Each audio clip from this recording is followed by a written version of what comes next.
Alright, so what I'm going to do here is another little trick for you. And that trick is going to go back to the dog. Okay. And I'm going to deselect the area. I'm going to destroy the spot color so you show that I don't cheat here. So I'm going to delete it, yes. And now I'm left with a black and white picture. I'm going to delete everything that I have, just have layer 1. And this time I'm just going to save it as, like just dog. So I got a green dog and I got a gray dog. Look at no spot color, so I'm not cheating here. And in InDesign, what I want to do now is make a dog. So I'm going to click this one, make it a little bit smaller and hit this button.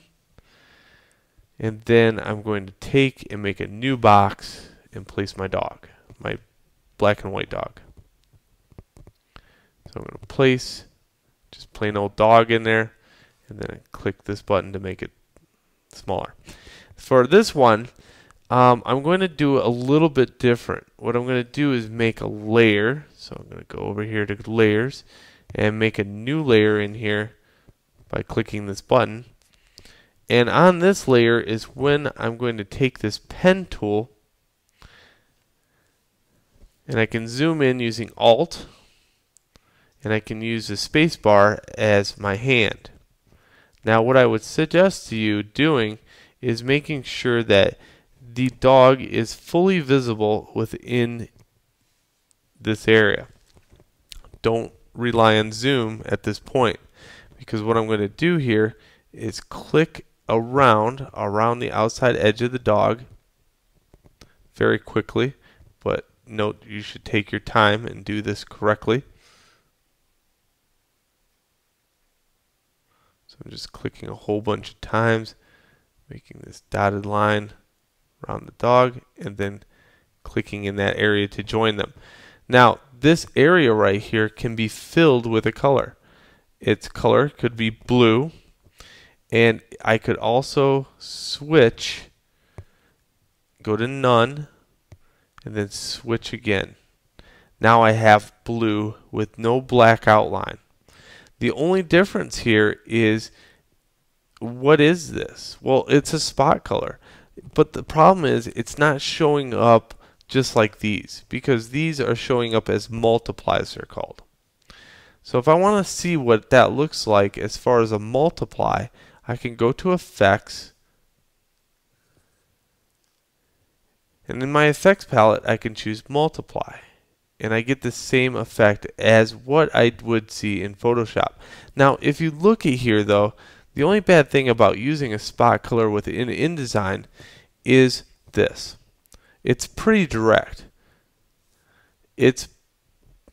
I have this white arrow. I can click and drag these control points around to make it better sometimes, but in all actuality it's never going to be perfect because it's too crisp.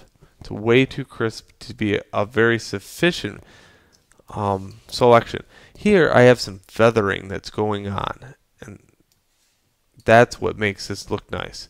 This is very good if you need a quick and dirty spot color within InDesign, however, without actually going into Photoshop.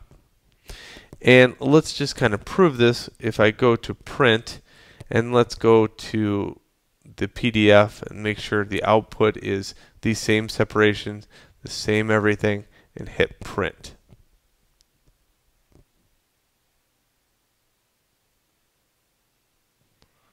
Okay, on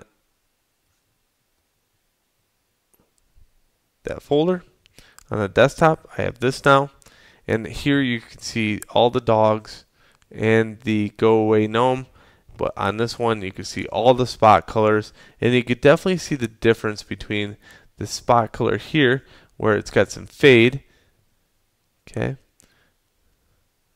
and the spot color here where there is no fade whatsoever.